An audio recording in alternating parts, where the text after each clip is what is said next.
Magandang gabi.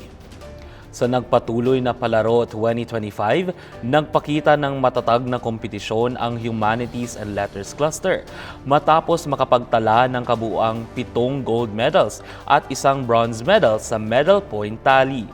Kabilang sa kanilang mga pinakamalaking panalo ang 2 sunod na pagkapanalo sa basketball para sa men's at women's divisions na parehong nagbigay ng malaking puntos para sa cluster. Nagwagi rin ang Humlet sa women's volleyball na muling nagpatunay sa lakas ng kanilang sports program ngayong taon.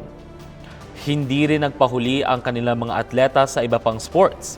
Nakapag-uwi sila ng medalya at puntos sa badminton singles at doubles at nagpakitang gilas din sa mga mental at esports competitions gaya ng chess, Scrabble at Tekken 8 na nag-ambag sa kabuuang standing ng cluster. Sa pagtatapos ng Palaro 2025, malinaw na ipinakita ng Humanities and Letters Cluster ang kanilang determinasyon sa iba't ibang larangan ng palakasan, mula man court, hanggang board games o hanggang esports. Mas pinalawak pa ng mga mag-aaral ng Ateneo de Davao University ang kanilang partisipasyon sa pandaigdigang usapin, mula sa International Youth Exchange hanggang sa pambansang diskurso sa kalusugan at komunikasyon. Para sa karagdagang impormasyon, narito si Pam Anusencion. Nakilahok ang mga piling estudyante ng Ateneo de Davao University sa Second International Youth Exchange Camp na ginanap sa Chenzhou Vocational and Technical University sa Chenzhou City, China noong Oktubre 19 hanggang 25 taong 2025. Tinipon ng 1 linggong programa ang mga kabataan mula sa iba't ibang bansa para sa cultural immersion, palitan ng kaalaman, at intercultural collaboration. Binubuo ang delegasyon ng mga estudyante mula sa AB Communication, International Studies, Public Management at Interdisciplinary Studies kasama ang kanilang faculty companions. Kabilang sa mga tampok na aktibidad ang Cultural and Food Festival, Traditional Games at Cultural Exchange Nights kung saan ipinakilala ng mga Atenean ang kulturang Pilipino. Ibinahagi ni Matthew Payumo, isa sa mga AB Communication delegates, ang kahalagahan ng naturang karanasan. The International Youth Exchange Camp was more than just us experiencing the culture of the home country or the host country we're in, but also the countries of our fellow delegates. And it is very exciting na I got to learn a lot about things that I did not know before. One of the things that I really love about Ateneo is their emphasis on intercultural dialogue in terms of international aspects, but also in the national aspects and local aspects. The delegates that were there were also student leaders like myself. So it's nice to see the different perspectives of a student leader in an international sense. It made me appreciate becoming a student leader even more, and even gave me insights on how to improve my work and such. This was an epitome of what Ateneo really stands for, which is intercultural dialogue. This was the perfect experience for this, and I really hope that someday in the future, even if graduated na ako pohon, I'll still be able to get the chance to experience such programs. Samantala, sa lokal na antas, patuloy rin ginamit ng mga Atenean ng komunikasyon bilang kasangkapan ng advokasya. Ipresenta ng mga AB Communication students ang kanilang dokumentaryong Bakas sa Pace of the Future Student Camp, bahagi ng 2025 Communication and Media Studies Conference na ginanap sa pakikipagtulungan ng Philippine Association of Communication Educators at University of the Philippines, Los Baños. Tinalakay ng dokumentaryo ang karanasan ng mga kababaihang may polycystic ovary syndrome o PCOS, isang kondisyong kadalasang hindi nabibigyan ng sapat na atensyon. Sa pamamagitan ng mga panayam at pananaliksik, binigyang boses ng dokumentaryo ang mga kwento ni Russell, Missy at Kathy. Ayon sa student filmmakers na sina Art Kumantason at Eliza Corias, layunin nilang buksan ang diskurso sa kalusugan ng kababaihan. Efforts manggod gihapon. There's so little gihapon or gihapon of people na wala pa gihapon kabalo about ang PCOS. And so, this documentary, we're hoping for people to be more aware. We're hoping for people to get a glimpse of how PCOS affects women and how PCOS affects women in life stages. For me, dako kay siya na opportunity manggod for us to really to showcase not just the stories or kaning documentary namo, but ultimately it's really all about the people. Si Missy, si Ma'am Cathy and even si Russell. It's really their story na we're carrying there. So important siya because yun na nga, it's really an avenue for stories like Bakas, and Bakas is just one of them. Bakas to really thrive, no, one of the avenues for people to hear about the stories in our society, and one of the avenues pod for students who has passion for inaina things, for documentary, to also showcase kung what we can offer in the society, which is through documentary, through storytelling.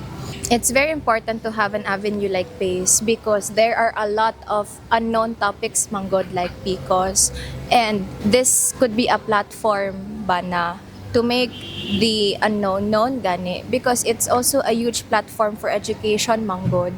Kato siya na, that's why avenues like PACE is very much important because a way for the students ba to storytell gani. And sometimes manggod the best way to inform is to storytell because that's how other people could relate manggod.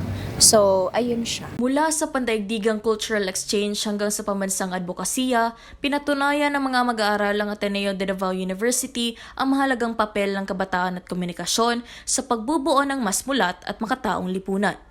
Ako si Pam Inocencio para sa Sinicom Balita. Patuloy naman ang pag-angat ng talento ng mga mag-aaral ng Humanities and Letters Cluster mula sa entablado ng musika hanggang sa malikhaing larangan ng pelikula. Para sa buong detalye, narito si Kiana de la Serna. Kabilang sa mga tampok na aktibidad ng Ateneo UFES ang Battle of the Bands na ginanap noong nakarang Oktubre 9, 2025. Iba't ibang banda mula sa iba't ibang cluster ng universidad ang lumahok dito, kung saan nagtapos sa ika-6 na pwesto ang Nocaris, ang kinatawang banda ng Humanities and Letters Cluster. Ipinamalas ng banda ang kanilang husay at orihinalidad sa harap ng masisiglang audience bilang bahagi ng selebrasyon ng talento at sining sa loob ng campus. Ayon sa bokalista na si Stephanie Chong, hindi lang performance ang binaon nila, kundi isang makabuluhang karanasan na hinding-hindi malilimutan. This being my first Battle of the Bands actually has definitely taught me a lot of things, especially about outgrowing my own comfort zone. I've always been used to smaller performances and more mellow performances. And so shifting to performances as big as Botby has really changed the way that I grew in my confidence as a performer. And this being my very first big event sa UMLET really also helped me step into my pride as a UMLET Wolf with the help, of course, of my very own bandmates. Towards the last week pa may nakahanaay gyud sa among full na arrangement, or towards the last 2 weeks, nakahanaay sa among full na arrangement. It was so satisfying to see our practices and the progression of our rehearsals shine through our performance. And for us, the win was more that we were able to come together as a band with the new branding and introduce Nocaris. This is the start of a new standard for future performers of the Humanities and Letters Wolves. Sa larangan ng pelikula, umani rin ng papuri ang Humanities and Letters Cluster sa Mugna, ang annual short film competition ng universidad na may temang Indak ng Ating Landas, kwento ng pagbabalik, pag-usong at pagdiriwang. Isinagawa ang film screening sa araw ng Disyembre 10, 2025 sa Bapa Benny Auditorium, kung saan itinanghal ang pelikulang Labay bilang Best Story at overall second runner-up, kasama ang Best Male Actor para sa pangunahing tauhan ng pelikula. Sa gitna ng palakpakan, ibinahagi ng production team ang saya at pasasalamat sa mga parangal na kanilang natanggap. I feel kind of relieved kay we've been waiting for this for so many months na gyud since na-cancel ang first gyud na proposed date. But now, then nakachipod yung mga awards, we feel relieved and satisfied kay at least wala among story kay na-recognize sa mga judges. You know, looking back sa amo ang progress, it was really, really challenging for us, especially na i-juggle na mo siya with academics and other things na mo sa among life, but still, we were still able to pull it, di ba? We were still able to execute it really well. So, miskag ka ng very challenging on transportation dito, pag adto dito, ang among time schedule. We still really had fun. Looking now sa among awards, it really is mag-deserve jud na mo siya, te. So, we really feel happy with this. Actually, I feel ecstatic and energetic right now kasi hindi ako makapaniwala na nanalo ako. And sa dinami-dami ba namang representatives na sumali dito, hindi ko talaga in-expect na ako yung mananalo. Yun nga no, sabi ko last time na nag-take ako ng risk para sumali this year's Mugna is because yung mga kasama ko ngayon, which is mga kabatch ko, is mag-graduate na. So, since last na lang man na year na ito, might as well join them para at least magkaroon kami ng parang story ba for the future. For the future. Sa musika man o pelikula, patunay ang mga tagumpay na ito ng patuloy na pagyabong ng malikhaing sining at boses ng mga estudyante ng Humanities and Letters Cluster at ng buong Ateneo de Davao University. Ako, si Kiana Rich Dalla Serna, para sa Sinicom Balita. Pinuno naman ng kasiyahan at selebrasyon ang Martin Hall sa pinakahihintay na sayaw tenista sa huling araw ng Ateneo U-Fest 2025, kung saan nagtapos sa podium bilang overall champion ang Humanities and Letters Cluster kasama ang Accountancy Cluster. Para sa kabuuang detalye, iuulat ni Jetro Ngolab.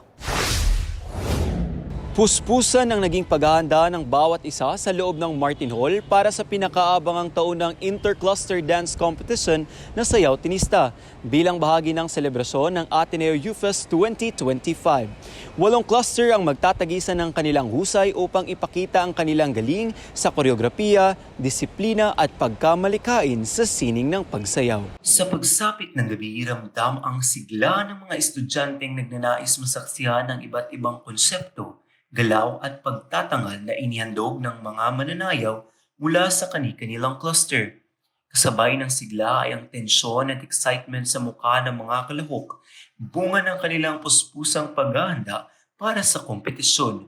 Ayon pa kay Sugar Marquez mula sa kupunan ng Humanities and Letters Cluster, actually, nahirapan kami kasi naglindol, di ba? So, dapat mag-perform na kami Pero, binigyan kami ng 2 more months to prepare, pero it's still, parang mahirap pa rin for us kasi syempre finals week and wala kaming time masyado mag-practice. Pero so far, all goods naman. We're so excited to perform later and I hope you guys watch the performance. Thank you so much. Sa pagbubukas ng ilaw ng entablado, isa-isang ipinamalas ng 8 cluster ang kani-kanilang natatanging konsepto. Samantala, ang tambalang Humanities and Letters at Natural Sciences and Mathematics Cluster ay nagtanghal ng kanilang malikhain at madamdaming konsepto na Corazon, ang unang aswang. Sa huli, itinanghal na second runner-up ang Social Sciences Cluster, first runner-up naman ang Business and Management Cluster, at ang nagugi ay mula sa kupunan ng Accountancy Griffins na nagpamalas ng kahangahangang konsepto at solidong pagtatanghal.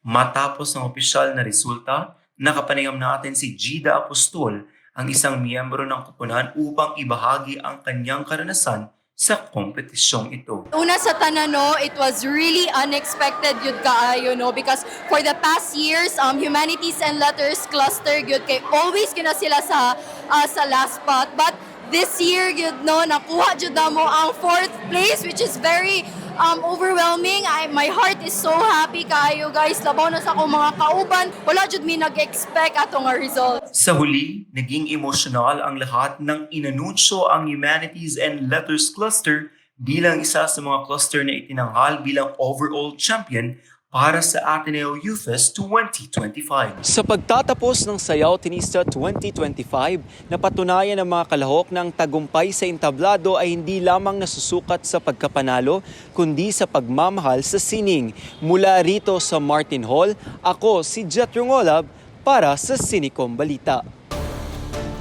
At yan ang mga balitang dapat niyong malaman ngayong gabi. Para sa karagdagang impormasyon, maaari nyo kaming i-follow sa aming social media sites sa Facebook, Instagram at YouTube. Ako ang inyong lingkod, Reflex Rodriguez. Magandang gabi.